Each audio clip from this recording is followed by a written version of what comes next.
මේ තියෙන්නේ ගාමිණීධාරී ඇප් එකේ ආරම්භය.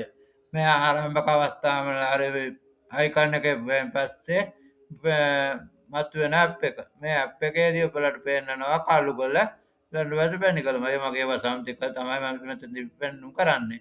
ඊට පස්සේ මෙතන තියෙනවා සෙටින් බොත්තමක්. ඊට පස්සේ ආයෙත් මෙතනින් තියෙනවා ඒ සෙටින් බොත්තම තමයි මෙතන තියලා තියෙන්නේ. ඊට පස්සේ පද්ධතියෙන් වත් වෙන කියන මේ බොත්තමක් තියෙනවා. දැන් අපි බලමු මේකේ කොහොමද මේ වසම් දෙක ඇතුළත් කරන්නේ වසම් දෙකේ නම් ඇතුළත් කරන්න කියලා. එතන තියෙනවා සැකසීම් කියන බොත්තම බලන්න. සැකසීම් බොත්තම එව්වන් පස්සේ ඔයගොල්ලන්ට පෙන්නනවා මෙතන තියෙනවා 840 කළු කොළ දෙවෙනි එකට තියෙනවා 840 පැණිකල. දැන් ඕගොල්ලන්ට පළවෙනිම තෝරනවා නම් ඕගොල්ලෝ එක වසමක් කරනවා නම් පළවෙනි එක තෝරගන්න. ඒක තමන්ගේ වසම නම ඇතුළත් කරගන්න. වසම් දෙකක් කරනවා නම් දෙවෙනි වසමත් ඇතුළත් කරන්න. ඕගොල්ලෝ කොහොමත් වැඩ බැලීමේ වසමක් තියෙනවනේ වේග දින වලට වැඩ බලනවා. ඉතින් ඒ වසමක් තියෙනවනේ ඒ වසමේ තොරතුරුත් මෙතනට දාගත්තාම ඔයගොල්ලන්ට වඩා පහසු වෙකින්ද වසම් දෙකම වසම් දෙකක තොරතුරු මෙතනට ඇතුළත් කර ගැනීම ඔයගොල්ලන්ට වඩා පහසු වෙනවා. ඊළඟට බලමු මෙතන නම ටයිප් කළා. නම වසමේ නම ටයිප් කළා. සුරකින්න කියන බොත්තම ඉබුවෙන් පස්සේ මේක සුරකිනවා. ඊට පස්සේ සුරකිලා දෙවෙනි වසමේ පළවෙනි වසමේ නමයි දෙවෙනි වසමේ තමයි දෙකම ඇතුළත් කරලා සුරකින්න බොත්තම මේක සුරකිනවා. ඊට පස්සේ වසන්න බොත්තම පස්සේ මේක පද්ධතියෙන් ඉවත් වෙලා වෙයිලා යනවා. ඊට පස්සේ පෙන්නනවා මෙතන නැවත අර මුල් පිටුව. ඒතර මේ වසම් දෙක තියෙනවා. ඊට පස්සේ දැන් අපි වසමක් තෝරගමු. මම තෝරගන්නවා කළු කොළ වසම. එතකොට කළු කොළ වසමේ පෙන්නනවා නිවාස තොරතුරු ඇතුළත් කරන්න. ඇමතුම් කළමනාකරණ. ඊට පස්සේ මෙම තොරතුරු සෙවීම. රාජකාරී තොරතුරු. ලිපි සැකසී ඉවත් වන්න. මේක නම් එච්චර වෙනම ලිපි සැකසීම මේක හදලා තියෙන්නේ ඩෙස්ක්ටොප් එකට පමණයි ආකාරීත්වය පෙන්වන්නේ. මේක ඉවත් වෙන මෙතනින් අපිට ඉවත් වෙන්න පුළුවන්. ආයෙත් මෙතනින් ඕන නම් ඉවත් වෙලා යන්නත් පුළුවන්. අපි බලමු මුලින්ම නිවසක තොරතුරු ඇතුළත් කරන්නේ කොහොමද කියලා. ඉවත් තමයි පුවා. එතකොට අපිට මෙන්න මේ වගේ තිරයක් පෙන්වනවා. ෆෝම් තිරයක් පෙන්වනවා. දැන් මේ ෆෝම් තිරේ නිවාස තොරතුරු සංස්කරණ සහිත ගුවන්. ඊට පස්සේ උඩින් පෙන්වනවා ජේසන් කොණු. මේ ජේසන් කොණු තියලා තියෙන ඔයගොල්ලෝගේ තොරතුරු මේ පද්ධතියට ඇතුළත් කරපු තොරතුරු බෑකප් කරලා නැත්නම් වෙනම පැත්තේ තැනකට ගෙනියන්නත් වෙනම තැනක තියෙන තොරතුරු නැවත අපේ පද්ධතියට එක් කරන්නත් තමයි මේක තියලා තියෙන්නේ. ඒ කියන්නේ දැන් වසම් මාරුණයි කියලා වසම් මාරුණෙන් පස්සේ මාරු වෙච්ච කෙනෙක්ගේ තොරතුරු අරයා තීච්ච තොරතුරු අපිට මෙතනට දාන්න පුළුවන්. මෙතන ඉඳන් මේ ඔයා මාරු වෙච්ච යට දෙන්න පුළුවන්. ඒක තියාගන්නත් පුළුවන්. නැත්නම් ආදිත්‍යවත් පද්ධතිය මේ තොරතුරු විනාශුනේ කියන කම්පියුටර් ඒ තොරතුරු අපිට රැක ගන්න ඕනේ නේද අපිට පද්ධතිය මේක පෙන් ඩ්‍රයිවර් එකකට හරි වෙන මොකකට හරි තියාගෙන නැත්නම් වෙන කම්පියුටර් එක හරි කබඩා කරලා තියාගන්න පුළුවන් වුණ විදිහට තමයි මේ පද්ධතිය හදලා තියෙන්නේ. ඒකයි මේකේ තියෙන වෙනස. අනිත් පද්ධති වලට වඩා වෙනස මේක ඔෆ්ලයින් ක්‍රියාත්මක වෙන්නේ. ඔෆ්ලයින් ක්‍රියාත්මක වෙන්නේ වෙන කොහෙවත් දත්ත තැන්පත් කරලා නැහැ. මෙතන දත්ත තැන්පත් කරලා තියෙන්නේ. මේ දත්ත තැන්පත් කරලා අපිට මෙතනට ගේන්නත් පුළුවන්. නැත්නම් දත්ත තැන්පත් කරලා වෙන තැනකට ගෙනින් තියන්නත් පුළුවන්. ඒකට තමයි මේ බොත්තම් මේ බොත්තම තියෙන. මේ බොත්තමෙන් තමයි අපිට දත්ත වෙන තැනක තියෙන දත්ත අතුලත් කරගන්න ක්‍රියාත්මක වෙන්නේ. මේ බොත්තමෙන් තියෙන නිවසක් පමණයි. ඒක මේ තියෙන නිවස සියල්ලක්ම තොරතුරු. මේ බොත්තමෙන් අපිට ගෙනියන්න පුළුවන් තියෙන සියලුම තොරතුරු නැවත අපිට මේකට ගන්න පුළුවන්. ඒ විදිහට තමයි. ඊට පස්සේ තියෙනවා මෙතන පළාත, දිස්ත්‍රික්කය, පාලේ කොට්ටාසය, ගාමිණීධාරී වසම. මෙන්න මේ තොරතුරු හතර අපිට හැම මේකටම වැදගත්. එකම විස්තරයක් කියන්නේ. ඒ නිසා මේක වසමකට ගත්තාම ඒ වසම යන්නේ මේ ටික එක වසම ඒක විස්තරයක්. ඒ නිසා මේක ස්ථිරවම මේක තියාගත්ත යුතුයි. ඒ කියන්නේ හැම අවස්ථාවකම මේක එන්ටර් කරන්න ගියොත් වෙලාවක් අපහසුයි. ඒක නිසා අපි මේක එක් අවස්ථාවකදී පමණක් එන්ටර් කරන්න පද්ධතිය හදලා තියෙනවා. ඊට පස්සේ මෙතන තියෙනවා සෙටින් බොත්තම. මේ සෙටින් බොත්තම එව්වෙන් පස්සේ වලට මේ ආකාරයට ෆෝම් එකක් දිස් වෙනවා. ෆෝම් එකේ දිස් වෙනවා. අපි ඔයගලන්ට පුළුවන් පරිපාලන සැකැස්ම කොහෙද? ඊට පස්සේ දිස්ත්‍රික්කයේ කොහෙද? පාලේ කොට්ටාසේ කොහෙද? ගාමිණීධාරී වසම කොහෙද කියලා ටයිප් කරලා එන්ටර් කරන්න. ඊට ඊට පස්සේ මේ ටික තොරතුරු එන්ටර් කළා පස්සේ අපිට සුරකින්න කියන බොත්තම ඔබන්න. ඊට පස්සේ ඕගොල්ලන් මේ තියෙන සුරකින්න වෙන බොත්තම ඔබලා වහන්න. සුරකින්න ඊට පස්සේ ආයෙත් තියෙනවා මෙතන ගම් කාණ්ඩ කියලා කොටස. මෙන්න මේ ගම් කාණ්ඩ කියන කොටස නැවත අපිට එක පොදු ගම් කාණ්ඩ තියෙනවා. දැන් හිතමු කළුකල ගත්තොත් කළුකල මගේ කළුකල වශයෙන් ගත්තොත් කළුකල යාවත්ත කෑරගල කළුකල දේවිටිය පොකුරුගම තැන්නේන කියන ගම් කාණ්ඩ 6 තමයි ක්‍රියාත්මක වෙන්නේ. එතකොට මේ ගම් කාණ්ඩ 6 අපිට මෙතනට ඇතුළත් කර ගන්න ඕනේ. එතකොට අපි ඒක එක්වරකදී මේක ඇතුළත් කරගත්තොත් අපිට පහසුයි වැඩ තෝරන්න විතරයි තියෙන්නේ. ඒකෙන් තමයි මෙතන සෙටින් බොත්තමක් කියලා තියෙන්නේ. මෙතන මේකට අවදාලා සෙටින් බොත්තම අර සෙටින් බොත්තමයි. ඒ සෙටින් බොත්තම එපුවාම ඕගොල්ලන්ට පෙන්වනවා පල්ලෙහා ගම් කාණ්ඩ මෙන්න මෙතන. ගම් කාණ්ඩ. පවතින ගම් කාණ්ඩ. මෙතන ගම් කාණ්ඩ ටයිප් කළා මෙතනට එක් කරනවා. හැම ගම් කාණ්ඩයක්ම ටයිප් කරලා මෙතනට එක් කළා සුරකින්න කියන බොත්තම එපුවෙන් පස්සේ ඔබලා වහන්න කියන බොත්තම ඔබන්න. ඊට පස්සේ අපිට බලන්න පුළුවන් මෙතන තියෙනවා ඒ ගම් කාණ්ඩ තියෙනවා. මේ තියෙන්නේ ගම් කාණ්ඩ ටික අපිට තියෙනවා මෙතන. ඊළඟට ගෙයි ගුහාංක. ගෙයි ගුහාංකය මෙතනින් ටයිප් කරන්න. දැන් මම ගත්තොත් මගේ වසමේ එක් පුජ්‍යලයක් ඉන්නවා රුවන් ප්‍රේම කුමාර කියලා. මම රුවන් ප්‍රේම කුමාරගේ ගුහාංකය 73. එතකොට මම ඒ 73 සමන් ප්‍රේම කුමාර කෙනෙක් කෙනාගේ ගුහාංකය 73. මම මෙතන 73 ටයිප් කරනවා.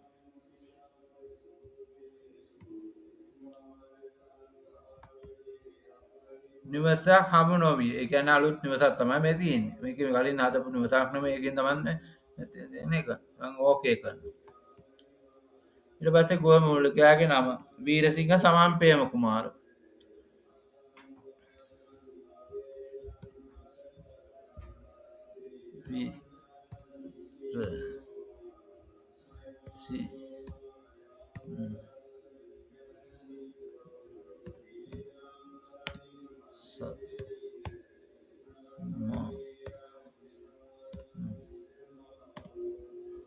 प्रेम कुमार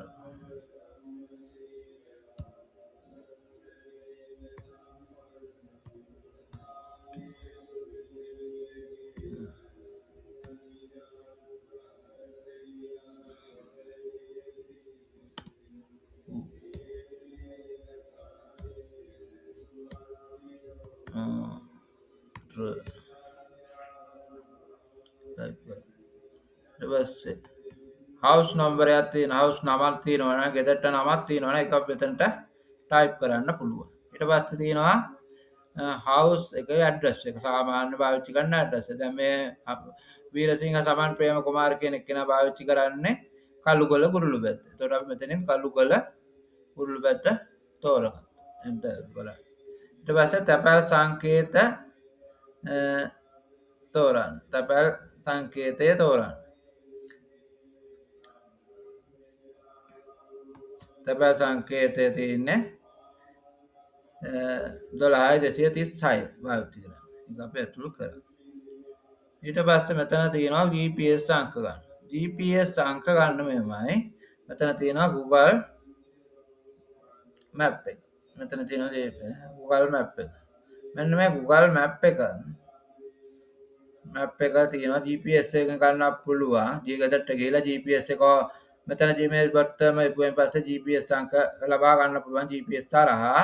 එනනම් සිතියමක් මගින් copy paste කිරීමෙන් Google Map එකේ තොරතුරු මෙතනට ඇතුළත් කර ගන්නත් පුළුවන්. මම Google Map එකෙන් මේක ඇතුළත් කරන්න හැටි පොඩ්ඩක් බලන්න. මම Google Map එක මත ක්ලික් කරනවා. එතකොට සිතියම පුරණය වෙනවා. සිතියම පුරණය වෙලා මේ විදිහට අපිට ලැබෙනවා. අපි අදාළ පුජ්‍යලයකගේ හොයාගෙන යමු. මට මතකේ තියෙනවා. ඉතින් මම මතකේ තියෙන ඉඳලා අදාළ පුජ්‍යලයකගේ ආසන්න වශයෙන් බලනවා. බලලා මම ඇතුල් කරනවා.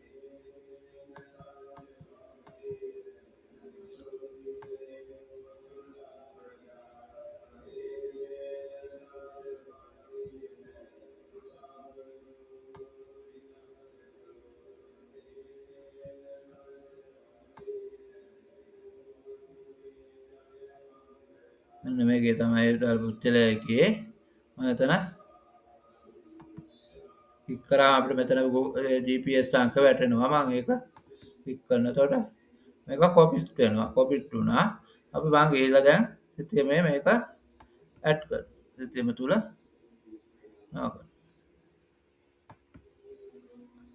සිස්ටම තුල කොපි පේස්ට් මේ ඩෙස්ක්ටොප් එකේ කොපි පේස්ට් කරනවා නම් Ctrl Shift V කියන එක තමයි ඔබන්න ඕනේ. ගෙවුවෙන් පස්සේ කොපි වෙනවා. ඊට පස්සේ ඉස්සරහට යන්න පුළුවන්.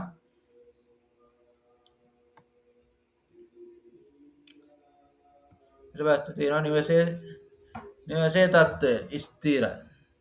ඔය ස්ථිර නිවසක් තේරුවේ සුපිරි සුපර්බෝ සුපිරිම නැහැ සාමාන්‍ය මධ්‍යම මට්ටමේ තියෙන තනි තට්ටුවේ තියෙන සාමාන්‍ය මධ්‍යම මට්ටමේ නිවසක්. මහල් තියෙන්නේ එකයි. අපි මහල් එකක් කිය. ඊට පස්සේ අහන විදුලි බලය තියෙනවා. වැසිකිලි පද්ධති තියෙනවද? ඔව් තියෙනවා. වැසිකිලි පද්ධතිය බාත්රූම් සහිත වැසිකිලියක්ද නැත්නම් සාමාන්‍ය වැසිකිලියක් පමණක්ද තියෙන්නේ කියලා. සාමාන්‍ය බාත්රූම් සහිත වැසිකිලියක් තමයි මේක ඇතුළත තියෙන්නේ. අපි ඒ විදිහටම තියුවා. ඊට පස්සේ නල වතුර ගන්න කොහමද? වතුර නල මාර්ගයෙන්ද ගන්න. දැන් මේක ඇතුළත ගත්තොත් වතුර මරන්නේ නල මාර්ගයෙන්. අපි ඉතින් ඔව් නල හවුල් ඒ කියන්නේ කට්ටියත් එක්ක එකතු වෙලා හදාගත්ත ජල නල පද්ධතියක් තමයි පාවිච්චි කරන්නේ. ඉතින් හවුල් කියලා අපි ගන්නවා. රජයේ පාවිච්චි කරන්නේ නැහැ. කුල්ලේ ඇලදොල පාවිච්චි කරනවද? නැහැ. ඊට පස්සේ ගෙවත්තක් තියනවාද? ඔව් ගෙවත්තක් තියෙනවා. රජයේ ආධාරගෙන මේ ගෙදර කිසි දවසක රජයෙන් ආධාර මුදල් අරගෙන නැහැ. තමන් උත්සාහයෙන් ආපු ගයක්. ඉතින් අපි ඒ ටික තියෙනවා. ඊට පස්සේ අස්වැසුම ආධාරලාභී මේ ගෙදර අස්වැසුම ආධාර ඉල්ලුම් කරලා නැහැ. ඒකෙන්ද අස්වැසුම ආධාරත් නැහැ. ඉඩම පුද්ගලිකද රජයේද? මේ ඉඩම බුද්ධි විඳින්න අයිති මේකට නිවස අයිති ඉඩම සාමාන්‍යයෙන් රජයේ දීමනා පත්‍ර ඉඩමක්. ඒකෙන්ද අපි මේක තේරුණා රජයේ දීමනා පත්‍ර කියලා. අක්කර ප්‍රමාණය. දැන් මේ පුද්ගලයාට අක්කරයක් වගේ තමයි පාවිච්චි කරන්නේ. ඒතකොට අපි එතන අක්කර එකක් කියලා දානවා. කියන්නේ අක්කර දෙකමාර ඉඩමක්. නමුත් තවත් දරුවන් දෙදෙනෙක් අතර මේක බෙදා දීලා තියෙනවා. ඒකෙන් තමයි විද්‍යාලයට තියෙන අක්කර එකක් පමණයි. අපි එක්කර දානවා රූට් නෑ පර්චස් නෑ. ඊට පස්සේ විනෝද ආස්වාද බලන. එතන රූප වාහිනී සාමාන්‍ය ස්මාර්ට් රූප වාහිනී පාවිච්චි කරන නිසා අපි ස්මාර්ට් කියලා දාලා තියෙනවා. නැත්නම් සාමාන්‍ය LCD රූප වාහිනීදී ස්මාර්ට් රූප වාහිනී කියලා බලනවා. YouTube බලන්න පුළුවන් ස්මාර්ට් රූප වාහිනී තියෙනවා. තමයි සාමාන්‍ය වලින් ස්මාර්ට් රූප වාහිනී ස්මාර්ට් රූප වාහිනී සාමාන්‍ය රූප වාහිනී සාමාන්‍ය LCD රූප වාහිනී සාමාන්‍ය විදිහට තෝරනවා. ඊට පස්සේ පැකේජ් ඩයලොග් සුඟක් ඒවා ඩයලොග් සම්බන්ධතාවය තමයි හුඟක් කරන් තියෙන්නේ. ඒක තමයි ඩයලොග් සාමාන්‍ය ටීවී ගන්නවා නම් හුඟක් ඒවා ඩයලොග් තමයි පාවිච්චි කරන්නේ. ඉතින් අපිට ඩයලොග් කියලා පාවිච්චි කරනවා. ඊට පස්සේ අන්තර්ජාලය ගෙදර රවුටරයක් පාවිච්චි කරනවාද? රවුටරයක් පාවිච්චි කරනවා නම් ඔව් කියලා තෝරන්න පුළුවන්. ඇත්ත රවුටරයක් ඇත්ත. ඊට පස්සේ මෙතනින් තියෙනවා ඒතකොට ISP ලා මොකක්ද කවුද? ඊට පස්සේ රවුටරයක් තියෙනවනේ SLT ද ISP ද මොබිටෙල් ද හත්ද කියන එක තෝරන්න තියෙනවා. ඊට පස්සේ ස්ථාවර දුරකථන අංක තියෙනවද කියලා තියෙනවා. දැන් මේ ගෙදර අන්තර්ජාලය පාවිච්චි කරනවා ISP ලා විදියට පාවිච්චි කරන මොබිටෙල්. එතකොට මම මේකෙන් මොබිටෙල් කියන එක තෝරනවා. ස්ථාවර දුරකථන අංකයක් නැහැ. දුරකථන පාවිච්චි කරන්නේ නැහැ. ඒකෙන්ද දුරකථන අංකයක් නැත කියලා තියෙනවා. සමාජිකය ගන්න. මෙතන මේ ගෙදර සමාජිකයෝ 4 දෙනෙක් ඉන්නවා. වේතන 4 දානවා. ඊට පස්සේ අපිට මෙතන තියෙනවා සමාජිකයන්. ඊට පස්සේ මෙතන තියෙනවා සමාජික தත්ත්ව විස්තර පෙන්වන්න. ඒක උත්තර පෙන්වන්න වෙන්නේ. ඊට පස්සේ සුරකින්න සංස්කරණය කරන්න සුරකින්න ඒ විදිහට තියෙනවා. ඊට පස්සේ මේ නිවාස තත්ත්වවල මේව කරන්න තියෙන්නේ.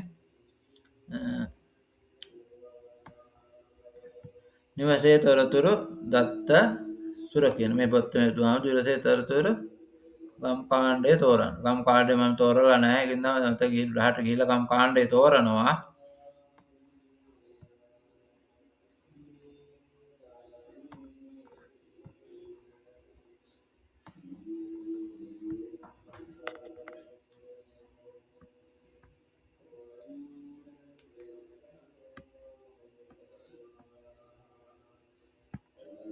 ගම් කාණ්ඩය කළුගලට අයිති වෙන්නේ.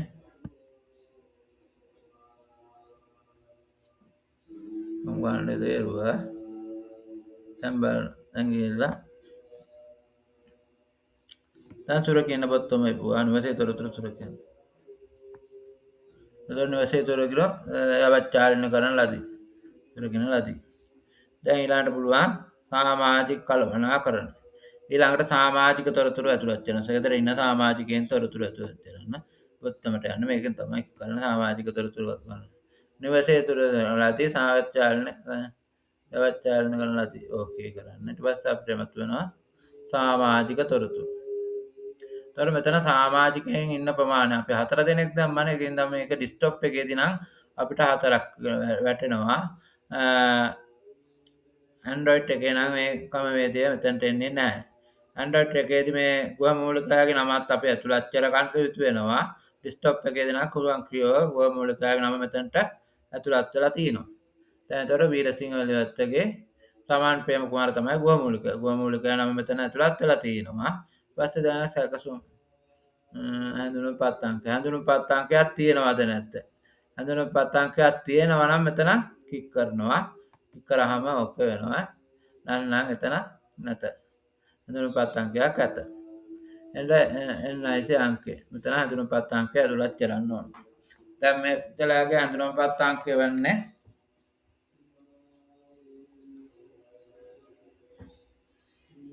87යි 145යි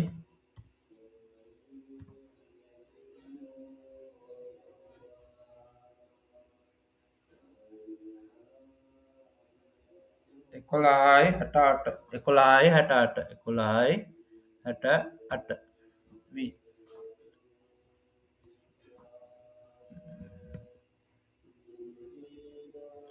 මෙතන සිංහල තෝරන්න. මෙතන ඉංග්‍රීසි තෝරනවා.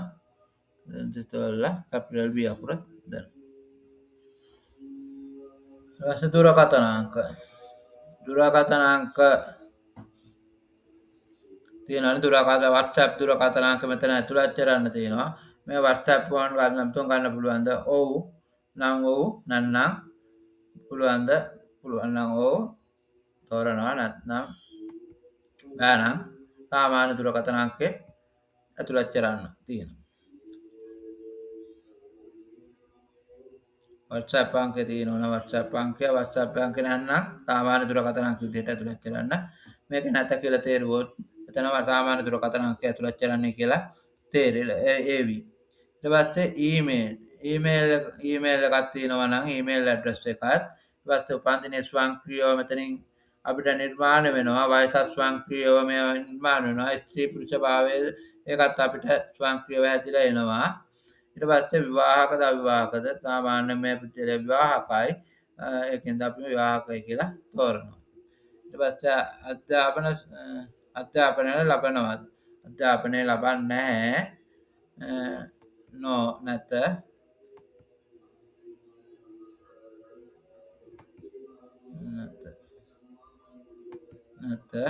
සාමාන්‍ය පෙළ අධ්‍යාපන සාමාන්‍ය පෙළ දක්වා පමණ අධ්‍යාපනය ලැබුවේ. ඊට පස්සේ සාමාන්‍ය පෙළ කියන තෝරනවා තේරුවා.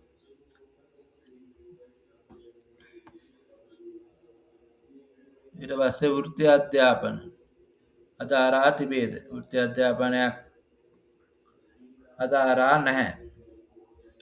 වෘත්ති අධ්‍යාපනයක් අදාරා නැහැ. රැකියාව පුද්ගලික සාමාන්‍ය ස්වයං රැකියාව කරන්නේ තේ වැවිලිකරුවෙක් තේ වගාව වැවිලිකරුවෙක්. අපි තේ වැවිලිකරු විදිහට තේ විදිහට අපි ඇතුළත් කරනවා.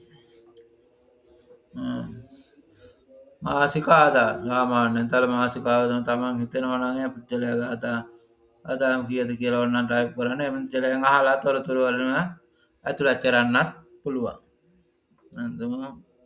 මේ පුද්ගලයා 60000ක් ගන්නවා කියලා දානවා.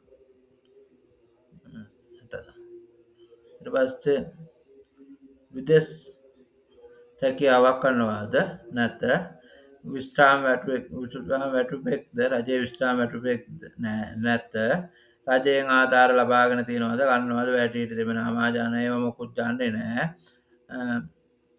ආබාධ තිබෙන ඒව මොකුත් දන්නේ නැහැ ඒකින්ද විදියට විශ්වතිය ඊට පස්සේ පුජ්‍යලික ඉඩම් මේ පුජ්‍යලයට පුජ්‍යලික ඉඩම් නැහැ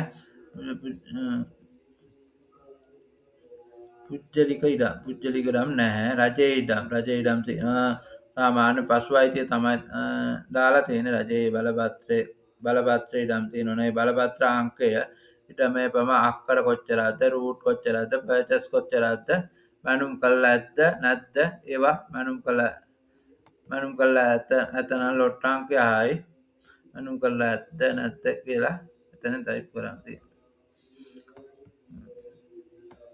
ඊට පස්සේ තියෙනවා වාහන තියෙනවා ඒ වාහන ප්‍රමාණය වාහන නම්බරය ඒව ටික ඇතුළත් කරන්න තියෙනවා මේ විදිහට පළවෙනි පුජ්‍යලය ඇතුළත් කරලා ඉවරනේ පස්සේ ආයෙත් දෙවෙනි පුජ්‍යලය ඇතුළත් කරන්න ඊළඟට ගිහිල්ලා දෙවෙනි පොත්තම එබනවා දෙවෙනි පොත්තම පස්සේ අපි මෙතන ඉස් වෙනවා එතන දෙවෙනි පුජ්‍යලය අර පළවෙනි පුජ්‍යලය තොරතුරු ඇතුළත් කර ආකාරයටම පුජ්‍යල තොරතුරු ඇතුළත් කරන්න පුළුවන් ඊට පස්සේ අපි මේක අපිට පුළුවන් ඊළඟට මේ තොරතුරු සුරකින්න කියන බොත්තම එබුවා තොරතුරු සුරකීමේ බොත්තම ඔබන්න අනිවාර්යෙන් ඒක නැතුනම මේ තොරතුරු සුරකින්නේ නැහැ ඒකින්ද තොරතුරු සුරකීමේ බොත්තම ඔබන්න වෙනස්කම් සුරකින්න බොත්තම වෙනස්කම් සුරකින ලදී ඕකේ කරන්න ඊට පස්සේ ප්‍රධාන පිටුවට යන්න ඒතර අපිට මේ පුජ්‍යලයේ ප්‍රධාන පිටුවට ගිහිල්ලා තියෙනවා දැන් පුජ්‍යල තොරතුරු එකතු කරේ ওই විදියට ඊට පස්සේ අපි මේකෙන් වෙනත් පුජ්‍යල තොරතුරු බලන්නේ කොහොමද? දැන් පුජ්‍යල තොරතුරු බලන්න. දැන් මෙතන ප්‍රධාන මෙනුව මේක කරනවා. දැන් ආවා. ඊට පස්සේ දැන් අපි ආයෙත් කළු කරලා තෝරනවා. ඊට පස්සේ දැන් මෙතුන් දුරකථන අංක දාන්න නම් දුරකථන අංක මෙතනින් බලා ගන්න පුළුවන්. මෙතුන් කලමනාකරණය ගුහා අංකය දාලා ස්කෑන් කරලා ඊට පස්සේ තොරතුරු සෙවීම. දැන් මෙතන තියෙනවා තොරතුරු සෙවීම. තොරතුරු සෙවීමේදී අපිට පුළුවන් මේ පුජ්‍යලයාගේ NIC අංකය අහලා හරි මේ ගේ අංක ගාලා හරි සොයන්න. දැන් මම එව්වොත් මම 70 ගහනවා. 70 කියන ගුහාංකය දාන්න. මම 70 කියන ගුහාංකය ගන්නවා. ඒතර සොයන්න කියන.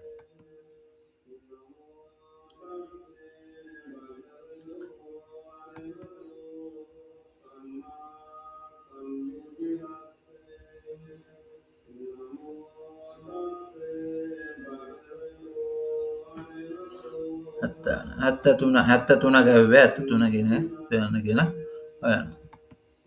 අපිට 73 පුජ්‍යලයාගේ තොරතුරු මේ ආකාරයට අපිට පෙන්වනවා. ඒතර මෙතන තේරෙනවා වීරසිංහ නිවාස අංකය, තපල් අංකය, මහල් ප්‍රමාණය, ගුහා අංකය ඒ තොරතුරු තියෙනවා. ඊට පස්සේ පුජ්‍යල තොරතුරු, සමාජික තොරතුරු, ඊට ගුහ මූලිකයේ නම, ඊට පස්සේ නිවසේ ස්ථිර ස්වභාවය, GPS අංක, ඒ සේරම තොරතුරු තියෙනවා. ඊට පස්සේ මෙතන පෙන්වනවා පාදින්චි සම්පූර්ණ විස්තර තියෙනවා. සමාජිකයන් එක්කෙනාගේ තොරතුරු හඳුනන පත්තාංකේ ස්ථිර පුරුෂ භාවය ඒ සීන තොරතුරු අපිට මේක වෙනවා. නමුත් මේකට ඩෙස්ක්ටොප් එකේ තමයි මේ ආකාරයට පෙන්වන්නේ. මොබයිල් එකේදී මේ විතර මේ ආකාරයට විස්තර පෙන්වීම සීමා සහිතයි. යම් ප්‍රමාණයකට පමණයි මොබයිල් එකේ තොරතුරු පෙන්වන්නේ. ඊට පස්සේ අපිට තොරතුරු අපිට පුළුවන් මේක QR කේතයක් ජෙනරේට් කරගන්න ගත්තොත් අපිට QR කේතෙන් නවන්න. මම අපිට ඒක කියා දෙන්න යනවා ඊළඟට. ප්‍රධාන මෙනුවට යමු. මම ආයි කළු කළ පිටුව තෝරනවා. නිවාස තොරතුරු පිටුවට යතුණු. නිවාස තොරතුරු පිටුවේ මෙතන ගුහ කාණ්ඩය ඇතුළත් කරනවා. 73 එන්ටර් කරනවා. එතකොට 73 පුරණය කරන ලදී. එතකොට අපිට මේ තොරතුරු අර නවතර තොරතුරු මෙයා වෙනවා. ඊට පස්සේ අපිට පුළුවන් මෙන්න මෙතන ගිහිල්ලා පල්ලෙහාට ගිහිල්ලා මෙතනින් මේ QR කේතයක් ජෙනරේට් කරගන්න. මෙතන තියෙනවා QR කේතය ස්ථාපනය කරන්න. QR කේතය අපිට ජෙනරේට් කරගන්න පුළුවන්. එතකොට මේ වගේ QR කේතය මෙයා වෙනවා. ඊට පස්සේ QR කේතය අපිට කාඩ් එකක් ආකාරයට හදා ගන්න පුළුවන්. කොයි සාමාන්‍ය විදිහට QR කේතය සාමාන්‍ය ආකාර මේ විදිහට යන්න පුළුවන්. නම් කාඩ් එකක් විතර ගන්න. අපි දැන් මෙතන මම ATM කාඩ් එකක් විදිහට මේක. එතකොට අපිට ATM කාඩ් එකක් විදිහට මේක නිර්මාණය කරලා එනවා. සේව්. ඩවුන්ලෝඩ් බට්ටමේ සේව් කරලා දෙනවා. දැන් මම ආයෙ යනවා ෆයිල් වලට. ෆයිල් වල ඩවුන්ලෝඩ් කරනවා. ඩවුන්ලෝඩ් වල පළවෙනි මේක ඔබනවා. ඩවුන්ලෝඩ් වල QR කේතය මේ තියෙන මෙතන 73. එතකොට අපිට මේ ආකාරයට GN QR ID එක මේ ආකාරයට ඒ QR එක මේක ස්කෑන් කරාම අපිට මේකේ තොරතුරු බලා ගන්න පුළුවන්. මේ ගාංකයේ මේ තොරතුරු මෙතන පෙන්නනවා මේ ස්කෑන්. එතකොට මේ තොරතුරු අපිට මේක ස්කෑන් කරාට පස්සේ අපිට මේකේ තොරතුරු බලා ගන්න පුළුවන්. පහසුවෙන් ඇතුල් කර ගන්න පුළුවන්.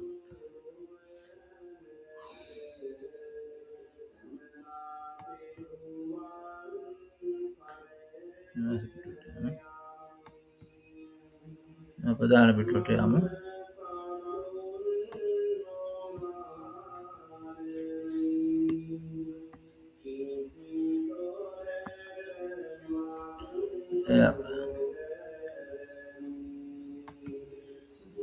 මෙතන තොරතුරු මෙන්න මේ QR කේතය ස්කෑන් කරලා QR කේතය මෙතන ඩෙස්ක්ටොප් එකේ නම් කැමරාවක් හයි කරගෙන හරි මේ ස්කෑනර් මේ මැෂින් එකක් හයි කරගෙන හරි අපිට මේක තොරතුරු මේවා කරගන්න පුළුවන්. අපි දැන් ප්‍රධාන මෙනුවට කළු කොළ තෝරනවා. තෝරලා ඊට පස්සේ අපි රාජකාරී තොරතුරු වලට යනවා. රාජකාරී තොරතුරු වල තියෙනවා අපිට